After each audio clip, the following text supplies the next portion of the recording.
안녕하세요. 손유빈입니다. 3월 FOMC 회의를 앞두고 눈치 보기가 지속되고 있습니다. 국내 증시는 양지수 모두 상승 마감하긴 했는데 오후 들어서 상승폭은 일부 반납을 했습니다. 업종별로 좀 살펴보면 리튬과 전고체 등 2차 전지 소재주 화려한 상승세를 보였고요. 또 중국 외자 판호 발급 소식에 게임주가 모처럼 동반 강세로 올라왔습니다. 조선과 조선 기자재 관련주도 이틀 연속 상승세를 이어가고 있는데 모멘텀이 살아있는 섹터 그리고 종목별 움직임 잠시 후에 함께 확인을 해보시죠. 자, 오늘 장 마무리 주식으로 시장 먼저 정리해 보겠습니다. 홍희진 파트너의 종목 먼저 확인해 보시죠. 네, 홍의진의 오늘 장 마무리 주식은 큐브엔터입니다. 오늘 이제 한알령 해제에 대한 어떤 기대감이 좀 작용을 했습니다. 지금 게임 업종의 외자 판호 발급 때문에 이제 게임 업종이 좀 강세를 좀 띄었고요. 그로 인해서 엔터주의 흐름이 상당히 좀 긍정적으로 좀 작용을 했는데 여기 좀 덧붙여서 텐센트의 고위급 관리자가 이제 그 방안을 했다라는 뉴스 등 그다음에 지금 20일부터 상업용 지금 공연이 외국에서 지금 외국용 상업용 공연이 접수 신청이 조금 진행이 됐다라는 부분들이 결국에는 지금 엔터주에도 좀 긍정적으로 좀 작용하는 모습인 것 같습니다. 그래서 큐브엔터는 중소형주 엔터 강자로 일단 중국 시장에 대한 어떤 성장 기대감으로써 상당히 좀 강한 모습, 오늘 외국인 기관들의 상크림 매수도 긍정적으로 좀 작용했다라는 거 말씀드리도록 하겠습니다. 네, 게임과 또 엔터 쪽으로 중국으로부터 훈풍이 불어오고 있는데 연속성이 있을지 확인을 해보셔야겠습니다. 김병수 PB의 오늘장 마무리 주식은요? 네, 김병수의 오늘장 마무리 주식은 대우조선해양입니다. 베트남 경쟁당국이 하나그룹과 대우조선해양의 기업 결합을 승인했다라고 알려져 있습니다. 8개국 중에 4번째 승인국으로 알려져 있고 남은 심사도 이제 긍정적으로 아마 결과 기대되지 않을까라는 이야기가 나오고 있습니다. 한국, EU, 중국, 싱가포르 이 경쟁당국이 남아있기 때문에 앞으로도 대우조선해양 살펴보시면서 하나그룹과의 결합도 살펴보시면 좋을 것 같습니다. 네, 하나와 대우조선해양의 이 베트남에서 기업 결합이 승인됐다라는 소식에 조선주들이 전체적으로 지금 주목을 받고 있는데 앞으로의 또 일정 또 조선업계 재편 방향을 잘 체크를 해보셔야겠습니다. 장시영 차장의 오늘장 마무리 주식 들어볼까요? 네, 장시영의 오늘장 마무리 주식은 AP 위성입니다. 애플이 내년부터 출시되는 제품에 대해서 아마 긴급 위성 추적 기능 이런 부분들을 좀 장착할 수 있는 가능성이 좀 높아지고 있는 상황입니다. 그러면서 이제 삼성전자 역시도 그 부분 관련해 가지고 국내 업체와 전략적으로 협업을 할 가능성이 좀 높아지고 있는데요. 최근에 AP 위성에 대한 어떤 지분 투자 썰까지 시장에서 좀 돌기 시작하면서 관련 이슈가 굉장히 좀 높아지고 있는 상황인 것 같습니다. 더군다나 미국의 스타링크가 T-모바일과 함께 모바일 위성 통신 시범 서비스를 좀 진행한다라는 기사도 나왔었는데요. 국내에서도 위성통신 관련 서비스 시작 가능성이 높아지고 있기 때문에 위성통신 칩을 비롯해서 장비라든지 모뎀 등을 제조하는 AP위성에 대한 장기적인 수혜가 가능할 것으로 좀 보여지고 있습니다. 네, 애플과 삼성 그리고 스타링크의 수혜까지 짚어주셨습니다. AP위성까지 오늘장 정리를 해드렸고요. 다양한 종목들의 이슈와 기술적 분석을 통해서 여러분과 내일을 함께 열어갈 종목들도 지금부터 만나보겠습니다.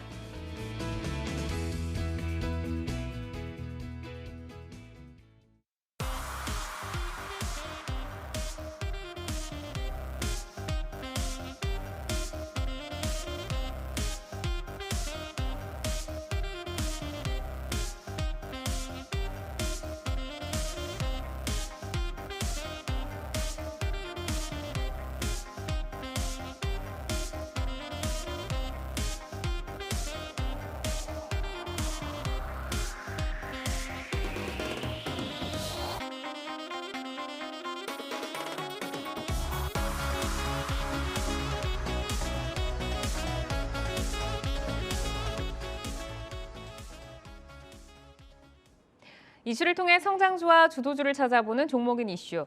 주요국의 치열한 확보 경쟁 속에서 우상향 추세를 이어가고 있는 리튬 관련주, 그리고 중국의 외자 판호 발급에 들썩인 게임주에 대해서 진단 들어보도록 하겠습니다. 자, 리튬 먼저 보시죠. 하얀 석유, 전기차 배터리의 핵심 원료 리튬의 별칭입니다. 배터리 생산 원가의 40% 이상을 차지하는 핵심 광물이기 때문에 이 전기차 시장이 커지는 글로벌 주요국들의 리튬 확보 전쟁이 치열한 상황인데요. 중국의 의존도가 높은 상황에서 미국과 유럽의 탈중국 행보가 이어지면서 앞으로 리튬 확보전은 더욱더 가열될 것으로 전망이 되고 있습니다. 강원에너지, 금양, 또 대보마그네틱 이런 주요 종목들 오늘 일제히 강세로 거래를 마쳤습니다. 자, 이어서 게임 볼까요? 중국 정부가 지난해 12월 이후 3개월 만에 국내 모바일 게임에 대해 외자 판호를 다시 발급을 하면서 게임주가 들썩이고 있습니다. 중국발 모멘텀은 올해 내내 긍정적 영향을 미칠 것으로 전망이 되고 있어서 이 주가의 재평가 기대감이 높아진 상황인데요. 오늘 판호가 발급된 넥슨 게임즈 그리고 대부 시스터즈를 중심으로 전반적으로 강세를 보이면서 거래를 마쳤습니다. 자, 리튬 먼저 보겠습니다. 지난해 고공행진하던 리튬 가격에 주목을 받던 리튬 관련주들이 이 리튬 가격이 하락세로 돌아선 후에도 주가는 여전히 우상향을 지키고 있습니다. 리튬 가격 추이 그리고 이제 관련주에 대한 흐름에 대해서 전체적으로 좀 이야기를 듣고 싶은데 장시영 차장께 먼저 좀 들어볼까요? 일단은 리튬이온 배터리에 들어가는 리튬은 크게 두 가지로 좀 나누어집니다. 이게 탄산 리튬하고 수산화 리튬으로 나눠지는데 가격 차이는 수산화 리튬이 조금 더 비쌉니다. 그러니까 최근 가격을 보다 보면 탄산 리튬이 킬로그램당 대략 한 6만 원 정도 하는 것 같고요. 네. 수산화 리튬이 킬로그램당 9만 원 정도 하는데 작년 고점 대비해서는 좀 많이 빠졌습니다, 가격이. 그리고 물론 여러 가지 이슈가 있겠지만 아무래도 배터리 이 공급 과잉 이슈 때문에 좀 그런 부분들이 좀 흔들렸던 것 같은데 국내 같은 경우는 LFP 배터리보다는 아무래도 삼원계 계열의 배터리를 좀 많이 쓰기 때문에 LFP 계열에 들어가는 배터리 같은 경우는 탄산 리튬을 많이 사용하게 되고요. 국내 NCM이라든지 NCA라든지 이런 삼원계 배터리에 들어가는 이 리튬 같은 경우는 수산화 리튬을 좀 많이 사용하게 되는 거죠. 그래서 수산화 리튬 같은 경우가 니켈과의 합성이 좀 용이한 것으로 좀 알려지고 있어서 아무래도 삼원계 배터리 쪽에는 더 많이 쓰이고 있는 것으로 좀 보여지고 있습니다. 네. 중국 배터리 업체 예측에 따르면은 25년에 전기차 시장에 필요한 배터리 용량이 대략 한 1000기가와트에서 1200기가와트 정도로 추산이 되고 있는데 이미 중국 내 완성차 업체들 그리고 배터리 업체들이 발표한 생산 캐파가 4,800기가와트를 초과를 했습니다. 근데 이게 2025년부터 생산이 시작되기 시작하면 아무래도 수요보다는 공급이 많아지기 때문에 그 부분 관련해서 점차적으로 리튬 가격은 하향 안정화되지 않을 것이냐라는 예측들이 좀 많은 것 같습니다. 네. 그래서 앞서 이제 말씀드린 대로 리튬 가격 자체는 수산화 리튬과 탄산 리튬 가격이 좀 차이가 있는데 리튬 가격이 수산화 리튬 가격이 3만 원 정도 더 비쌉니다. 탄산 리튬보다. 그래서 국내 업체들 같은 경우는 삼원계 배터리에 집중하고 있기 때문에 수산화 리튬 쪽 가공 사업을 활발하게 더 영위를 하고 있는 상황이죠. 그래서 오늘 관련된 종목들도 대부분 리튬 원석이라든지 이런 부분들을 배터리 업체들이 수입을 해서 이런 가공 업체들에 내려주면 그 업체들이 가공을 해가지고 순수 고순도 리튬을 배터리 업계에 납품하는 이런 어떤 구조로 좀 돼 있는 것 같습니다. 그래서 최근에 리튬 가격이 좀 주춤거리고 있기는 한데 앞서 이제 말씀드린 대로 수요보다 공급이 초과된 상태이기 때문에 주춤거리고 있기는 한데 수년간 어느 정도의 공급량은 지속적으로 좀 확보돼 있는 상황입니다. 그리고 국내 가공업체들 역시도 이제 막 사업에 뛰어들면서 캐파를 좀 늘리고 있는 상황이에요. 그래서 매출 성장에 대한 부분을 시장에서는 먼저 집중을 하고 있는 것 같습니다. 그래서 여전히 주가 흐름은 조금은 당분간은 긍정적인 상황일 수 있으나 추가적인 증설이라든지 공급주 확보라든지 이런 부분들이 계속 나와줘야지만이 이걸 좀 끌고 갈 수 있을 것 같다. 이렇게 좀 판단을 하고 있습니다. 그러니까 우선은 이제 수산화 리튬의 가격이 이제 좀 더 비싼 부분 그리고 앞으로 계속해서 뛰어들 수밖에 없는 게 이 시장이 하향 안정화는 되지만 넓어질 수 있는 이 시장 상황을 좀 짚어주셨는데 이미 이제 배터리 핵심 광물 시장에서 중국이 우위를 확실하게 좀 선점을 하고 있잖아요. 앞으로도 리튬이나 니켈이나 이런 광산 매입에만 100조 원 이상의 자금을 투자를 하겠다라고 밝혔는데 하지만 또 미국과 유럽이 탈중국 행보를 보이면서 국내 업계도 이제 중국의 지역에서 광물 확보에 속도를 내면서 지금 관련주들이 시장에서 좀 주목을 받고 있는데 그러면 이제 국내 업계가 리튬 확보를 좀 어떻게 하고 있는지 현황과 또 가장 경쟁력이 있다라고 느껴지는 업체는 어디라고 좀 보세요? 사실 그 리튬 원석을 그러니까 원광석을 광산에서 직접 가져와 가지고 그거를 가공해서 제품을 좀 판매하는 업체는 포스코 홀딩스밖에 없다라고 생각을 하고 대부분 최근에 이제 시장에서 이슈가 되는 업체들 같은 경우는 앞서 조금 제가 언급드린 대로 2차 전지 업체라든지 자동차 업체들에서 광석을 수입해 와서 가공업체들에 내려주면 가공을 해서 납품을 하는 그런 구조로 되어 있는데 데보마그네틱스의 캐파가 연산 한 3만 톤 정도가 됩니다. 네. 향후에 증설이 되면 10만 톤 정도로 늘어나게 되고요. 미래나노텍의 캐파는 대략 한 5천 톤 정도인데 추가 증설을 계획 중에 있습니다. 강원에너지 금양도 오늘 주가가 좋았는데 네. 강원에너지 같은 경우는 캐파가 12,000톤이고요. 아직 금양 같은 경우는 계획 중입니다. 캐파 계획 증설을 중. 계획 중이고 현재 생산은 없습니다. 그래서 네. 대보 마그네틱스가 단순하게 가공만 하는 업체들 중에서는 생산 캐파가 1위이고요. 나중에 매출 이익이라든지 이런 부분들이 크게 성장할 가능성이 좀 높다라고 보여지고 저는 개인적으로 이제 포스코 홀딩스를 좀 주목을 하고 있습니다. 네. 그러니까 2차 전지 소재 사업 자체를 포괄적으로 다 영위를 하고 있습니다. 리튬도 리튬이지만 니켈이라든지 흑연이라든지 이런 부분들을 직접 광물을 조달해서 가공까지 해서 포스코 케미칼에 납품한다든지 다른 2차 전지 셀 업체들에게 좀 납품을 하는 사업을 영위를 하고 있는데 포스코 홀딩스가 2030년까지 리튬을 대략 한 30만 톤 정도 캐파를 가지고 갈 예정이고요. 네. 니켈이 22만 톤, 양극재가 60만 톤입니다. 그 음극재를 32만 톤 정도 생산 캐파를 만들 것으로 좀 계획을 하고 있는데 이게 전기차 한 800여만 대를 만들 수 있는 양이거든요. 작년에 한 1000만 대 정도 만들었다고 하면 뭐 대략 2030년에 4천만 대 정도 만들었다고 한다고 하면 포스코홀딩스가 앞으로 충분히 더 성장할 가능성이 높을 수 있다 이렇게 좀 말씀드리고 싶습니다. 우선은 이제 지금의 생산 능력은 대보 마그네틱 그리고 앞으로 조금 더 확장성은 포스코홀딩스를 좀 좋게 보시는 것 같습니다. 최근에는 그 이제 포스코 그룹 가운데서 리튬 관련 계열사인 그 포스코 엠텍 그리고 이제 대보 마그네틱 새롭게 좀 대장주로 지금 올라선 모습인데 대보 마그네틱은 김병수 PB님께서 이제 내어주로 좀 제시를 해주셨던 종목이기도 하잖아요. 이 두 종목 강점과 성장성에 대해서 한번 비교를 들어보고 싶은데 PB님께 한번 여쭤볼까요? 어떻게 보면 오늘 주제 같은 경우에 리튬이기 때문에 먼저 포스코를 먼저 말씀을 드리는 게 맞는 것 같다고 생각하고 있습니다. 하반기에 이제 리튬 사업이 순차적으로 가동된다라는 이야기가 나오고 있습니다. 포스코 그룹에서 나오게 될 거고 리튬 관련 계열사의 이제 엠텍을 조금 주목할 필요가 있다라는 기사도 함께 나오고 있으면서 뭐 새로운 대장주로 등극한다라는 기사가 나오고 있습니다. 방금 차장님께서 말씀하신 것처럼 수산화 리튬 쪽에서 좀 포스코가 강점을 보이고 있는데 2030년까지 수산화 리튬이 한 30만 톤까지도 생산이 가능할 거다라는 목표가 나왔고 이렇게 되면 전기차에 한 800만 대가 들어가기 때문에 굉장히 큰 분량을 포스코 그룹에서만으로도 충분히 가능하다라는 이야기가 나오게 됩니다.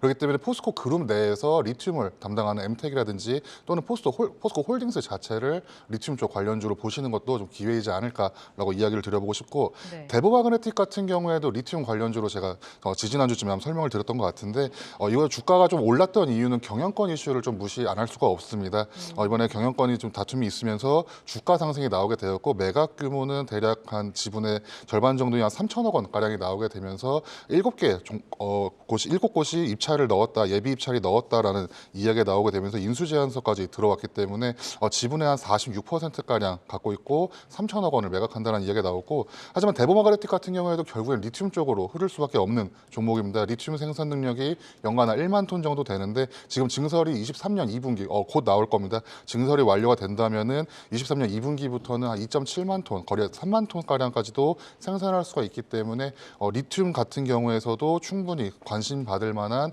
작지만 강한 기업이 아닐까라고 좀 이야기를 하고 싶습니다. 네, 뭐 대보 마그네틱과 포스코 엠텍 뭐 갖고 있는 성장성이 우수하긴 하지만 포스코 엠텍도 뭐 자사주 취득의 뉴스가 있었고 대보 마그네틱도 경영권 이슈로 더 주가가 좀 올라간 부분을 좀 짚어주셨습니다.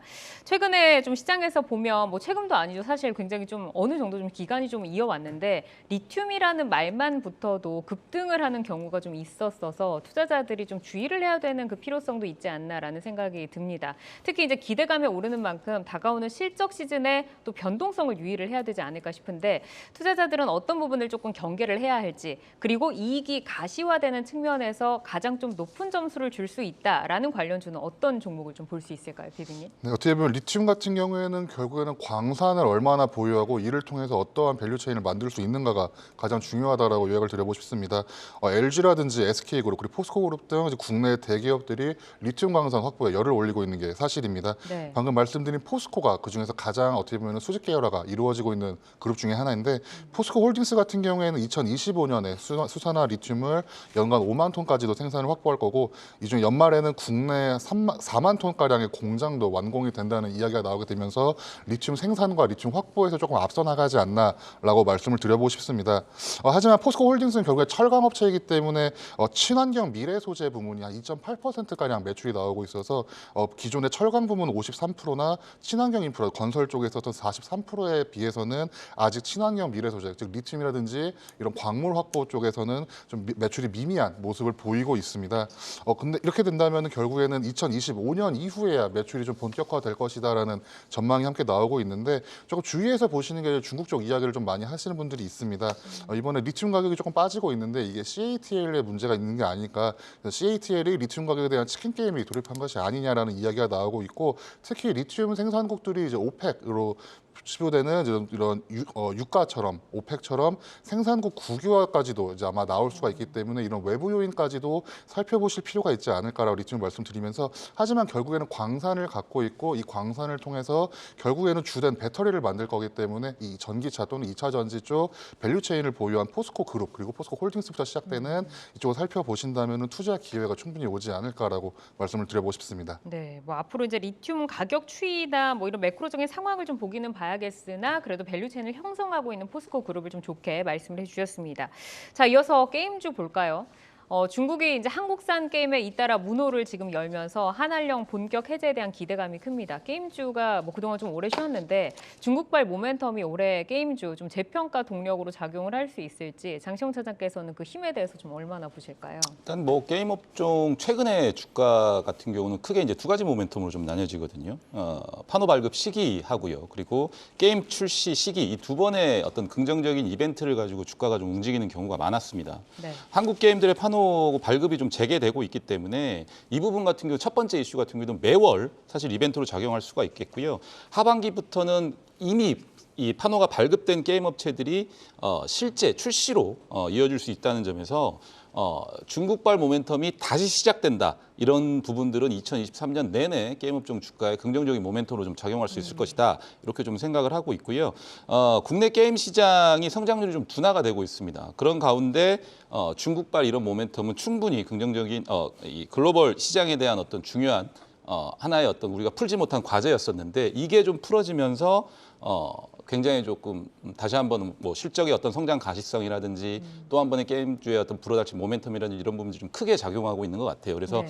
원래 게임주 주가 상승의 동력은 국내 출시 이후에 중국 출시하고 두 마리 토끼를 동시에 잡는 거였단 말이에요. 근데 이 부분이 이제는 다시 한번 게임 시장에 좀 찾아 들어오기 시작하면서 우리가 그전에 우리가 봐왔던 게임주들을 하나하나 다시 뜯어보면서 어떤 게임들이 판호를 다시 받을 수 있고 또 시장이 중국 시장에 진출해서 성장 동력을 얻을 수 있는지 좀 잘 살펴봐야 되는 시기가 아닌가 이렇게 좀 생각을 하고 있습니다. 네, 그러니까 기존에는 국내에서 이제 뭐 신작이 나온 뒤에 한 번 평가를 받고 그 뒤에 또 중국 시장에서 가서 그렇죠. 얼마나 매출을 확대할 수 있는지 이걸 이제 보는 게 수순이었는데 이제 그동안은 좀 막혀 있었고 이제는 다시 좀 시작이 될 것이다라고 좀 말씀을 해주셨습니다. 자, 그러면은 지금 판호가 발급된 게임이 어떤 게임들인지 먼저 좀 정리를 들어봐야 될 것 같고 그리고 이제 중국 판호 발급 후에 또 저희가 뭐 앱스토어에서 뭐 다운로드 순위라던가 뭐 이런 것들 예전에 많이 확인했잖아요. 이 흥행 기준을 어떻게 좀 두고 대응을 해나가야 될지 김병수 PPK 한번 들어볼까요? 네, 말씀하신 것처럼 중국의 판호는 되게 중요한 겁니다. 이번에 27개의 외자 판호가 발급되었다라는 이야기가 나오고 있는데 결국에 중국에서 이런 게임을 출시할 수 있는 라이센스다라고 생각하시면 좋을 것 같습니다. 그중에서 5개 업체가 우리나라에 포함이 되었고 이 종목들은 넷마블 FNC 그리고 넥슨 게임즈, 데브 시스터즈, 넥슨 등이 포함이 되었습니다. 넷마블 FNC 뭐 7개의 대좌, 뭐 넥슨 게임즈의 블루 아카이브 그리고 데브 시스터즈의 쿠키런 킹덤 그리고 넥슨의 이제 메이플 스토리 H5 그리고 T3 엔터테인먼트의 오디션 IP 등이 이제 많이 5개 정도가 들어와 있는데 시진핑 주석이 이제 3기 집권을 됐고 게임 산업에 대한 당국에 대한 규제가 사실상 완화된 게 아닐까라는 평가가 나올 정도로 좀 기대감이 좀 많이 있는 건 사실입니다. 네. 이번 판호 발급에서 조금 특징적이거나 관심 있게 보셔야 될 부분에서는 일본 애니메이션 서브컬처라고 표현되고 있는데 일본의 애니메이션 우마무스메라든지 헌터 바이 헌터, 뭐 카드캡터 사쿠라 이런 일본 애니메이션 IP를 활용한 게임들도 이번 판호에 포함됐다라는 이야기가 나오게 됐습니다. 서브컬처라는 테마로 이제 엮기에는 조금 굉장히 규모가 커져 있기 때문에 말씀드리기 좀 어렵지만 그래도 어떻게 보면은 좀 일본 애니메이션 쪽이 있는 업체인데 이번에 중국 판호 같은 경우에는 글로벌 성공 게임 위주로 판호를 발급하고 서브컬처라고 표현하고 있지만 서브컬처를 대체할 단어가 아직 없기 때문에 서브컬처라고 표현하고 있지만 일본 애니메이션 요 IP를 포함하는 이 게임들이 글로벌적으로 흥행이 있으면 중국에서도 충분히 판호를 받고 그리고 다시 한번 중국 시장에 진입할 수 있다라는 어떻게 보면 상징적인 이야기가 나올 수 있기 때문에 이번 파노 발급을 이제 다시 얘기한다면은 아마 글로벌적으로 성공할 수 있는, 그리고 아무리 서브컬처라고 좀 어떻게 보면 좀 안 좋게 볼 수도 있는 이런 IP들도 충분히 중국 쪽으로도 진출할 수 있는 어떻게 보면 기준이 되었다라고 좀 말씀 좀 드려보고 싶습니다. 네. 이제 3개월 만에 대거 외자 판호가 이제 발급이 되면서 우리는 또 앞으로에서 이제 가능성이 크다라고 하셨는데 이 기대감에서 또 기회를 한번 찾아보도록 하겠습니다.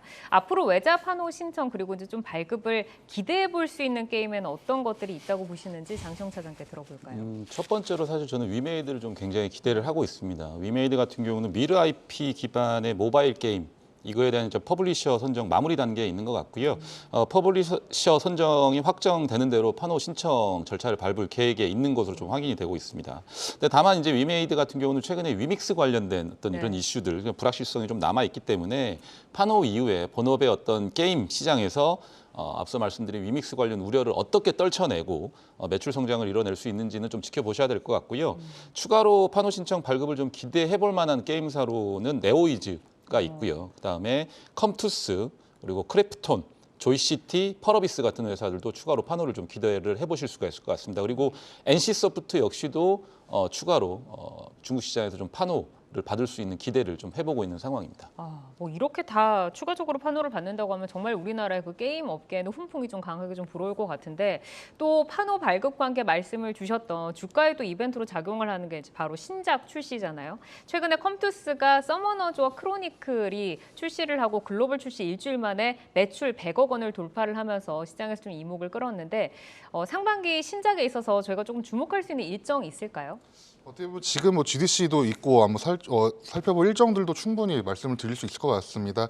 간략하게 한 4종목 정도로 말씀 좀 드려보고 싶은데 이번 상반기까지 넷마블에서 파라곤 하이프 스쿼드라는 게임이 이제 출시를 앞두고 있는 상황입니다. 마찬가지로 위메이드에서도 나이트크롭을 미디어 쇼케이스를 하면서 공개를 했기 때문에 상반기에도 충분히 기대감이 있을 만한 종목 중에 하나다라고 말씀을 드리고 싶고 특히 좀 기대에 어린 시선으로 좀 보고 있는 게 이제 NC소프트 쪽에서 조금 대작이다라고 평가를 받고 있습니다. 스로넨 리버티라는 게임인데 TL이라고 표현되고 있습니다. NC소프트는 이 스로넨 리버티 외에도 올해만 4종의 게임이 나올 거기 때문에 조금 어떻게 보면 주가가 좀 빈약했지만 이번에 신작이 나오게 되면서 조금 흥행을 이끌지 않을까라는 이야기가 나오고 있고 근데 요 근래에 나온 리포트 중에 조금 주목해야 할 리포트가 있습니다. 지금까지 게임주 같은 경우에는 이런 신작이 나올 거라는 기대감으로 어떤 일정 매매가 좀 가능했지만 이번엔 기대감 활용하는 매매보다는 저평가 받고 있는 종목들 중에서 게임이 나왔을 때 이런 게임이 얼마나 재미있고 사람들이 얼마나 많이 하고 그리고 이걸 통해서 어떻게 또 이익을 창출할 수 있는지, 즉 게임 종목도 이런 모멘텀 투자가 아니라 하나의 종목으로 장기 투자가 이제 고려돼야 될 때다라는 리포트가 함께 나오게 되면서 일정을 주목할 필요는 충분히 있지만 이 외에도 다른 요인들도 충분히 고려해야 되는 게 아닐까. 이제 게임 종목들도 많이 성숙했기 때문에 살펴보시면서 투자를 하실 필요가 있다라고 좀 말씀 좀 드려보고 싶습니다. 뭐 7, 8월쯤에 그 네오위즈 피해 거짓으로 저희가 사실 이제 네오위즈만 좀 주가의 그 반응을 조금 많이 받았던 것 같은데 장기적으로 조금 저평가 종목들을 보자라고 말씀을 해주셨고 NC소프트는 과연 그 리니지의 명성을 이어갈 수 있을지 좀 궁금해집니다. 자, 그러면 실적 성장 추이와 또 탑픽 종목에 대해서 들어봐야 될 텐데 장시영 차장께 먼저 질문 드려볼까요? 일단 뭐 판호 자체가 3개월 만에 굉장히 좀 짧은 기간 내에 여러 게임들이 판호를 좀 받기 시작을 하고 있는 것 같습니다. 근데 다만 우리가 매출에 대한 부분, 그러니까 실적에 대한 부분들은 살짝 좀 고민을 해보셔야 될 것 같은데 그동안 사실 중국 게임사들 지금 최근에 중국 쪽에 매출 1위부터 10위까지 보면 대부분 중국 게임들이 다 차지를 하고 있거든요. 근데 그게 우리나라 게임들이 중국 시장에 진출하지 못함으로써 중국 시장에 있는 중국 자체 게임들이 그렇게 순위를 차지하고 있는 것이 아니라 중국의 개발사들도 역량이 좀 많이 올라왔습니다. 눈높이가 많이 올라왔기 때문에 우리나라 게임들도 이제 중국 시장에 좀 싸워야 돼요. 그렇기 때문에 바로 매출에 영향을 미칠 것인가 이런 부분도 좀 확인을 해봐야 되고 또 하나는 이 초기에는 과금이 높지 않은 어떤 비즈니스 모델로 진행이 돼야 되거든요. 아무래도 없던 게 다시 생겼기 때문에 천천히 진행을 해야 될 거기 때문에 과연 수익성이 얼마나 날지 이 부분들을 확인을 하셔야 될 것 같고 그리고 이미 우리나라 게임들이 이번에 판호받은 게임들이 외국에서 다 한 번씩 출시를 한 것들이에요. 그러면 중국 국민들도 유저들도 중국 유저들도 외국의 서버를 통해서 다 경험을 한번 해봤을 거거든요. 재미있는지 게임들에 없는지 대해서. 호불호가 다 이미 갈려 있을 수 있는 상황이라 이런 부분들은 좀 차츰차츰 확인을 해봐야 될 것임이 분명하지만 계속해서 중국 쪽에서 게임 판호가 이루어지고 게임주 전반적인 어떤 이런 긍정적인 어떤 흐름들이 이어진다고 한다면 모멘텀이라는 걸 가지고 주가가 올라갈 수 있는 상황은 충분하거든요. 그 여지는 충분하다고 판단하기 때문에 출시되는 게임들의 흥행 여부 그리고 매출에 대한 부분 이런 부분들을 확인하시면서 좀 보시면 좋을 것 같고요. 개인적으로 저는 네오이즈 저도 좀 좋게 보고 있습니다. 그래서 판호 관련 이슈도 네오이즈라는 게임도 남아 있고요. 그리고 콘솔 게임 피해 거짓 앞서 네. 말씀드렸듯이 그 관련 추가 모멘텀까지 좀 보유하고 있기 때문에 두 마리 토끼 또는 세 마리 토끼까지 잡을 수 있죠. 네오이즈는 콘솔 게임 시장까지도 잡고 있기 때문에 그래서 그렇게 보시면 네오이즈를 좀 가장 최선호주로 조금 판단을 하고 있습니다. 네, 알겠습니다. 자, 그럼 김병수 PB께도 바로 좀 들어볼게요. 지금 게임주 좀 매력적으로 들어갈 수 있는 구간이라고 생각하시는지 탑픽까지 한번 들어볼까요? 네, 아까 말씀드린 NC소프트를 조금 관심 있게 보셨으면 좋겠다라고 다시 한번 말씀을 드려보고 싶습니다. 스론 앤 리버티라는 게임은 이제 리니지의 의존도를 낮췄다라고 평가받고 있고 MMORPG의 편중 구조를 개선하고 있다라는 이야기도 나오고 있습니다. PER 같은 경우에는 지지난해 같은 경우에 한 30배에 육박했었는데 17배 정도로 낮아져서 2025년까지 모바일과 PC, 콘솔 등으로 이제 모든 플랫폼에서 게임이 나올 거기 때문에 관심 가져주시면 좋을 것 같고 지난해 NC소프트 매출이 나쁘지 않았습니다. 2조 5천억 이상이 나오게 되었고 영업이익도 5천억 정도 나왔는데 해외 매출이 1조 원인 거를 조금 보시면 좋을 것 같습니다. 전체의 30%까지도 해외 매출을 차지할 정도로 많이 성장을 했기 때문에 이번에 NC소프트 쪽에서 정말 재밌는 게임이 나온다면은 추가적으로 다시 한번 주가를 기대해 볼 만하지 않을까라고 말씀을 좀 드려보고 싶습니다. 네, 알겠습니다. 자, 리튬 관련주 그리고 게임주에 대해서 진단을 들어봤습니다. 기회의 요소들을 잘 포착을 하셔서 투자 성과를 또 높여보시기를 바라겠습니다. 여러분은 지금 내 종목을 만나는 즐거움, 종목 맛집 투데이 한경 코리아마켓과 함께하고 계십니다.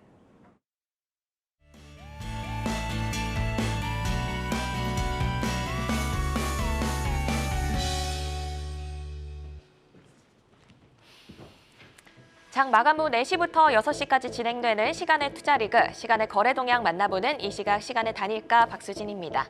정규장 마감 후 오후 4시부터 6시까지 10분 단위로 시간의 단일가 거래가 이뤄지는데요. 이 시각 시간의 단일가를 통해 시간의 주요 종목 등락률 실시간으로 생생하게 전달해 드리겠습니다.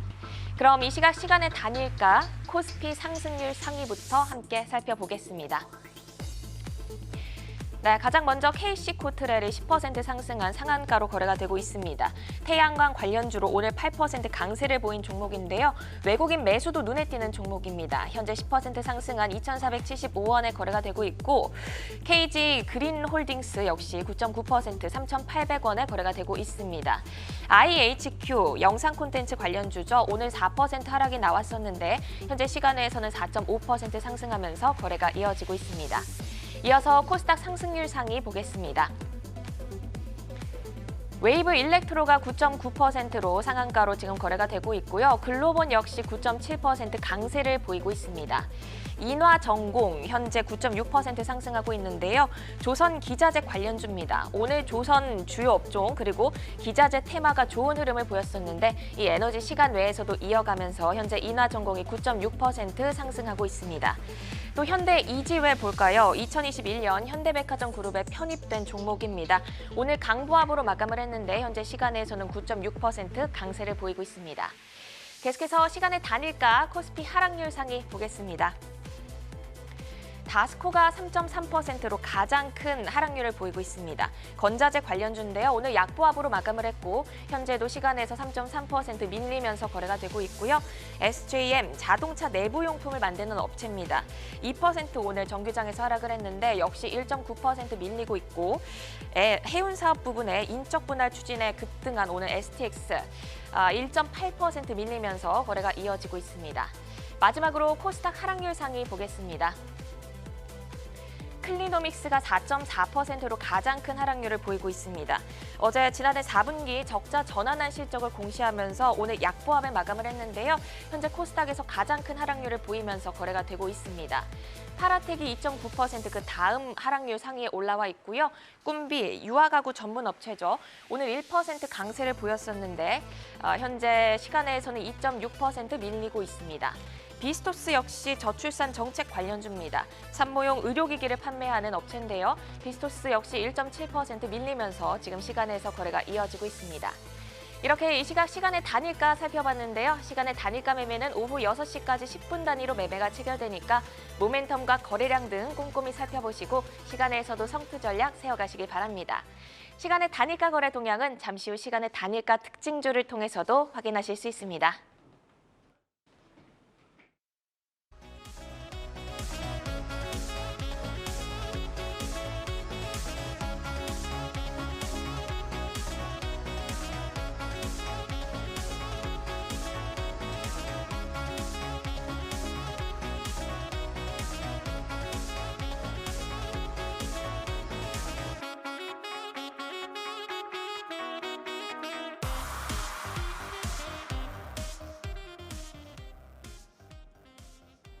네, 시간의 단일가 움직임 만나보고 왔습니다. 자, 저희는 또 내일을 여는 유망주에서 기회를 포착을 해보도록 하겠습니다.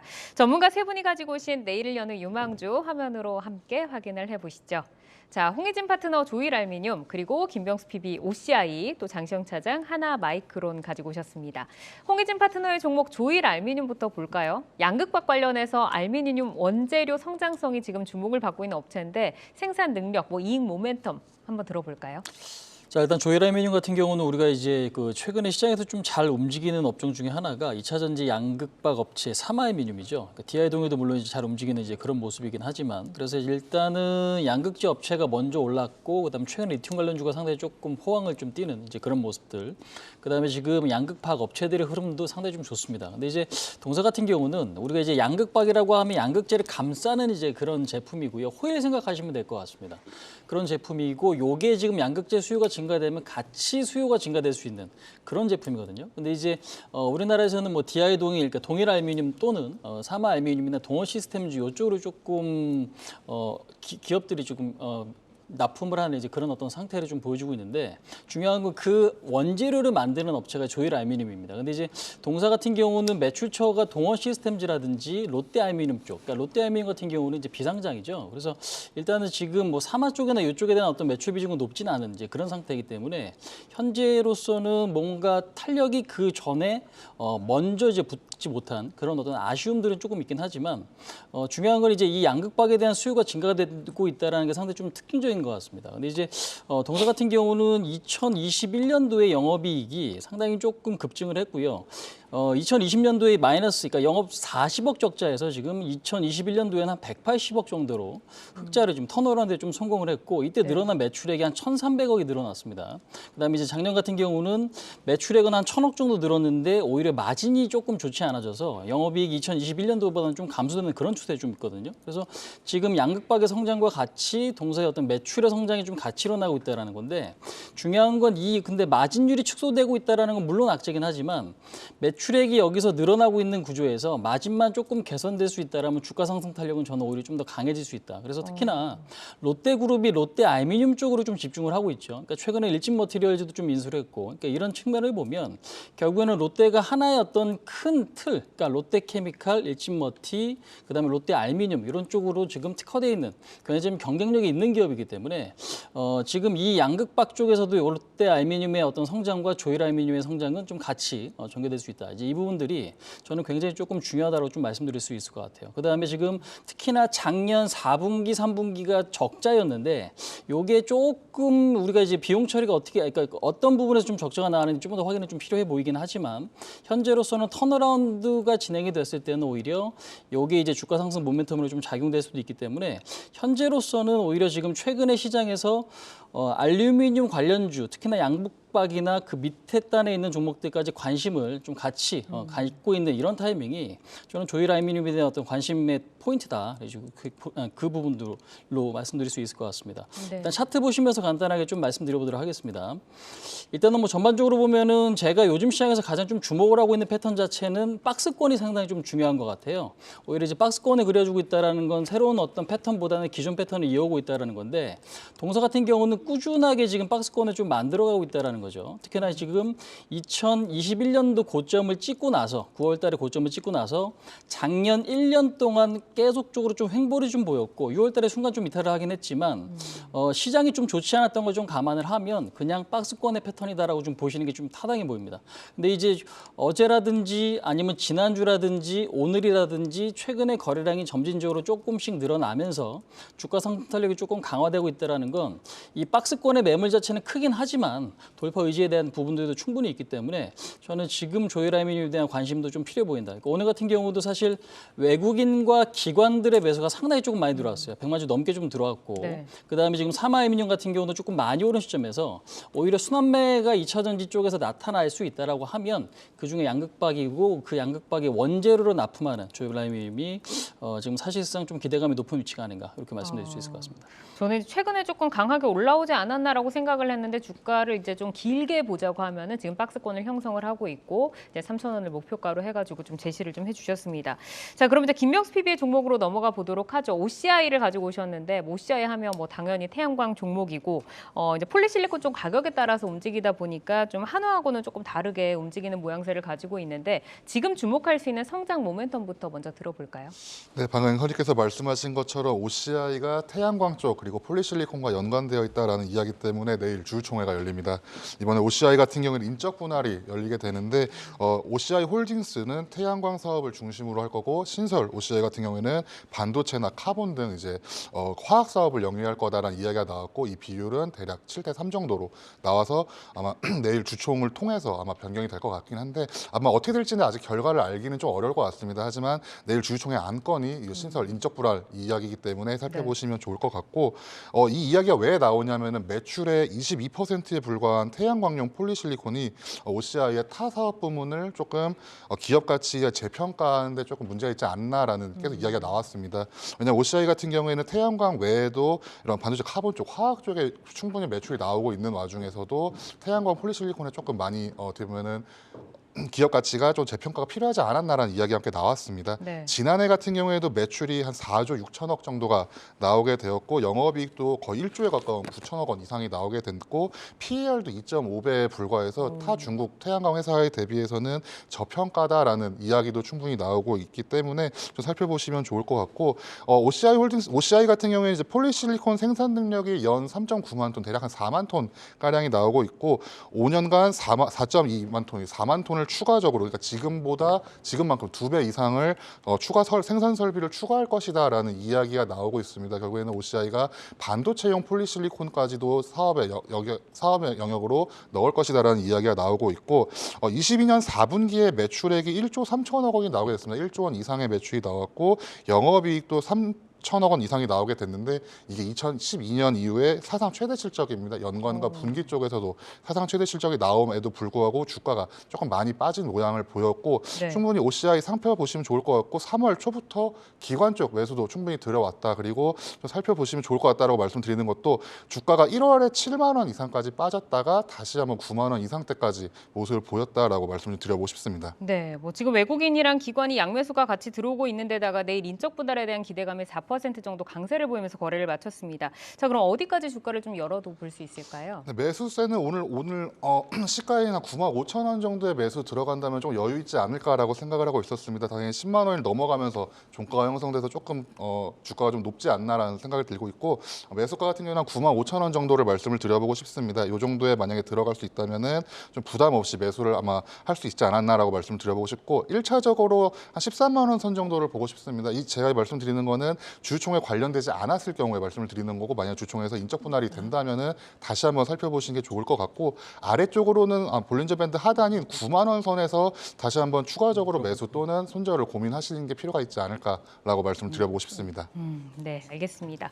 자, 이어서 장시영 차장의 종목으로 넘어가 보도록 하겠습니다. 하나마이크론 가지고 오셨는데 뭐 하나마이크론은 이제 반도체 후공정 업체로 지금 경쟁력이 부각이 되면서 엊그제 뭐 20%의 강세로도 거래를 마쳤습니다. 지금 이 시점에서 저희가 좀 주목을 해봐야 될까요? 네, 일단 최근에 이제 뭐 챗GPT라든지 뭐 인공지능 AI라든지 이런 부분들 관련해서 고성능 반도체에 대한 어떤 수요 이런 부분들이 좀 많이 늘어나고 있는 상황입니다. 네. 근데 우리 국내 반도체 소부장 업체들 같은 경우는 최근 들어서 최근까지는 사실은 전공정 업체에 많이 좀 집중이 됐었거든요. 네. 후공정 업체 같은 경우는 그렇게 좀 크게 신경을 안 썼는데 반도체 자체가 고성능으로 가다 보면은 이 회로가 복잡한 칩 같은 경우는 패키징하기가 굉장히 까다롭습니다. 그리고 어떤 방식으로 패키징 하느냐에 따라서 성능이 달라지기도 하죠. 사실 애플이 TSMC를 선택하게 된 경우도 국내에서 하지 못한 FOWLP라는 패키징 방식을 TSMC가 할 수 있었기 때문에 애플이 이 TSMC를 선택을 하게 된 거거든요. 그래서 최근 들어서 우리나라에서도 이 OSAT, 이 생태계 환경과 관련해서 후공정 업체들, 특히나 패키징 업체들에 대한 어떤 관심도가 좀 높아지고 있는 상황인데 하나마이크론 같은 경우는 반도체 테스트 그리고 패키징까지 턴키로 전반적으로 다 진행을 하는 업체입니다. 그래서 뭐 와이어 본딩 패키지라든지 앞서 말씀드린 고성능의 어떤 패키징 기술이라든지 이런 부분들까지도 계속 연구 개발을 하고 있는 상황이고요. 네. 중장기적으로 봤었을 때 삼성과 하이닉스 이 반도체 이 회사들이 최근에 이제 메모리 반도체 쪽에 좀 집중을 했다고 한다면 시간이 가면 갈수록 파운드리 역량 강화가 좀 필수적이다라는 의견들이 많습니다. 그리고 두 회사 모두 그쪽에 좀 집중을 하고 있는 상황이기 때문에 반도체 시장 성장의 핵심이 파운드리라고 한다면 국내 후공정 패키징 업체들의 어떤 동반 기술 성장도 좀 필수적이라 좀 판단이 되고 있습니다. 그리고 뭐 정부 지원이라든지 뭐 앞서 말씀드린 삼성전자라든지 하이닉스의 어떤 하나마이크론 같은 패키징 업체에 대한 기술 지원도 충분히 있을 거라고 좀 예상이 되기 때문에 하나마이크론의 역할 비중이 시간이 지날수록 좀 커질 것이라 이렇게 좀 판단을 하고 있습니다. 그래서 최근에 뭐 20% 넘는 급등세를 좀 보여주기는 했지만 차트를 보시면서 말씀을 드리겠습니다. 네. 거래량 자체가 워낙에 원래 메모리 쪽에 좀 집중을 하면서 올라왔던 회사입니다. 그렇기 때문에 실적 자체도 매년 1,000억 이상, 작년 같은 경우는 영업이익 1,000억 이상을 좀 달성을 했고요. 시가총액은 올라서 6천억 정도입니다. 그러면 아직도 PR이 6배 정도 수준밖에 되지 않고요. 그동안에 올랐다가 반도체 업황 불황으로 인해서 주가가 좀 빠져 있는 상황인데 앞으로 삼성전자가 패키징 쪽 역량을 좀 더 강화시킨다고 한다면 충분히 추가적인 어떤 모멘텀이 좀 발생할 수 있는 가능성이 크기 때문에 13,000원 미만에서 매수를 한다고 하시면은 충분히 장기적으로 좀 끌고 가실 수 있을 것 같고요. 더군다나 최근에 OSAT 관련된 펀드도 들어오면서 지분 공시가 됐단 말이에요. 8% 정도 지분 공시가 있었거든요. 그렇기 때문에 13,000원 미만 정도 가격을 매수가로 좀 선정을 하시고 손절은 12,000원 정도가 깨지는 가격대까지만 보시면서 가져가 보시면 좋은 결과가 있지 않을까 이렇게 좀 말씀드리고 싶습니다. 후공정 오사트 업체 가운데서 하나마이크론 짚어주셨습니다. 13,000원 아래서부터 좀 잡아가서 접근을 해보자라고 하셨고, 자, 이 아스타에 대해서 질문을 하나 드리고 가도록 하겠습니다. 뭐 사우디 투자 유치 소식에 지금 뭐 3거래일 연속 상한가인데, 이제 실질적으로 조금 기대할 수 있는 효과가 어느 정도인지 궁금하고 주가 앞으로도 계속 더 갈까요, 피비님?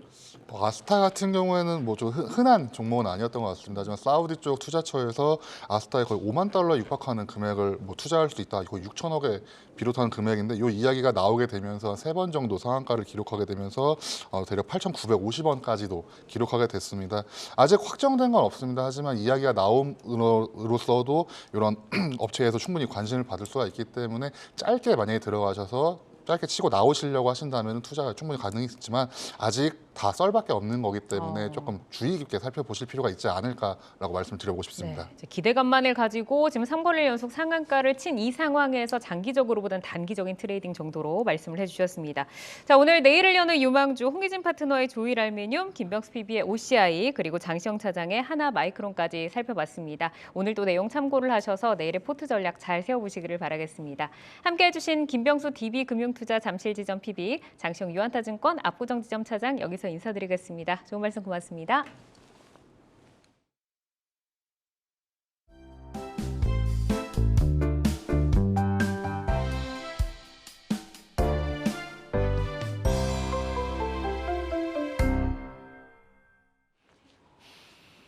시간의 단일가 거래 속 특징주들을 따라가보는 시간의 단일가 특징주 탑5입니다. 시간의 단일가 거래는 내일장까지 연결돼 움직이는 종목들이 많은데요. 함께 하시면서 매매 전략에 잘 활용해 나가시길 바랍니다. 그럼 시간의 단일가 특징주 탑5 5위부터 보겠습니다. DR텍입니다. 진단 영상 솔루션 전문 기업인데요. 시간의 거래에서 하락하는 종목 중 거래량 2위를 기록하면서 움직이고 있습니다. 현재 약보합에서 지금 거래가 이어지고 있고요. 계속해서 4위 세종 메디칼 보겠습니다. 오늘 장중 신저가를 기록했습니다. 오늘 무려 22% 하락했는데요. 시간의 거래에서의 분위기는 정반대입니다. 코스피, 코스닥 통틀어 거래량 3위를 기록하며 움직이고 있는데요. 현재 6.8% 상승하고 있네요. 이어서 3위 만나보겠습니다. 카나리아 바이오입니다. 신약 개발 전문 업체로 남소암 치료제인 오레고보맙의 상업화 성공 기대감에 2월 말부터 무서운 상승세를 보였던 종목입니다. 오늘 정규장에서 하한가로 마감을 했는데요. 현재 거래량 2위를 기록하면서 시간의 거래에서 7% 강세로 움직이고 있습니다. 이어서 2위 바로 확인하겠습니다. KC 그린홀딩스입니다. 태양광 관련주로 오늘 8% 강세를 보였습니다. 외국인 매수도 눈에 띄는 종목인데요. 현재 9.98% 상한가로 지금 강세를 보이고 있습니다. 이어서 1위 KC코트렐 보겠습니다. 폐기물 처리 관련주로 정규장에서 11% 강세를 보인 종목입니다. 현재 시간의 거래에서 가장 큰 거래량 터지면서 활발하게 움직이는 종목인데요. 현재 8.6% 상승하면서 거래가 되고 있습니다. 네, 이 내일까지 이 에너지를 이어갈 수 있을지 홍희진 파트너는 어떻게 보실지 모멘텀부터 점검해 볼까요? 네. 네, 일단 지금 우리가 지금 시간의 종목들을 오늘 보시면요, 종목들이 뭐 대체적으로 거래량들이 그렇게 많이 없습니다. 그 다음에 지금 오늘 지금 전반적으로 조금 보시면은 오늘 많이 흐름이 좀 좋았던 뭐 미래나노텍이라든지 아니면 이수화학이라든지 이런 종목들로 매수가 좀 살짝 들어오기도 했던 그런 모습이긴 한데 저는 오늘 좀 특징적으로 보이는 게 일단 지금 두 종목이 조금 눈에 띄긴 하는데요. 일단 KC 그린홀딩스 한번 좀 보도록 하겠습니다. 일단 KC 그린홀딩스 같은 경우는 시간에 지금 좀 반등을 좀 보여주고 있고 일단 지금 뭐 전반적으로 보면은 가장 문제였던 부분들이 결국 뭐였냐면 작년에 이제 관리 종목 우려감이 조금 있었던 종목입니다. 그러니까 지금 사실상 그린홀딩스 같은 경우는 캐시코트롤의 이제 모회사죠. 그러니까 지주회사인데 결국엔 지금 사업회사들이 지금 재무적으로 상당히 좀 어려움을 좀 겪다 보니까 지금 뭐 관리 종목 이야기가 작년에 좀 나오긴 했어요. 근데 이제 이번에 이제 감사 보고서가 좀 잘 지금 발표가 좀 됐고 그래서 그 불안감이 약간은 좀 개선된 그런 모습들이 좀 발생을 하고 있는 것 같습니다. 근데 이제 오늘 시간의 흐름이 좀 좋다라는 건 아무래도 좀 재무적인 부분에 대한 기대감도 약간 좀 있는 것 같고요. 그 다음에 지금 오늘 뭐 한솔홈데코 이런 종목들도 올라가는 거 보면 아무래도 저탄소 관련주에 대한 어떤 기대감이 여전히 좀 있다. 그렇게 좀 보시면 될 것 같습니다. 그러니까 결국에는 탄소, 그러니까 캐시코트렐이 지금 CCS 사업을 영위하고 있고, 근데 이제 다만 이제 실적이 굉장히 좀 좋지는 못한 상황에서, 그러니까 지금 저탄소에 대한 어떤 테마에 좀 엮인 이제 그런 어떤 상태죠. 그래서 주가의 흐름 자체가 그 동안에 상당히 좀 많이 좀 부진했었는데 최근의 흐름은 조금 개선되고 있다. 그래서 탄소 중립이라는 거는 결국엔 탄소를 좀 줄여야 되는 어떤 상황이고 최근에 또 이제 우리나라를 비롯해서 미세먼지 이런 쪽들이 결국에는 이런 어떤 탄소와 또 연관되어 있는 종목, 미세먼지와 연관되어 있는 종목에서는 어떤 주가에 좀 반등이 나타날 수 있는 그런 모멘텀이 조금 되고 있는 것 같습니다. 요거는 그냥 차트 흐름 보시면서 간단하게 조금 이야기를 좀 드려보도록 할까요? 지금 최근에 큰 그림에서 보시면 KC 그린홀딩스 같은 경우가 주가가 이제 재작년이죠. 2021년도 고점 찍고 작년에도 이제 고점이 계속 좀 낮춰진 그런 모습이었거든요. 근데 이제 관리 종목 우려감이 조금 부각이 되면서 주가가 이제 급락하는 모습들이 좀 발생을 했죠.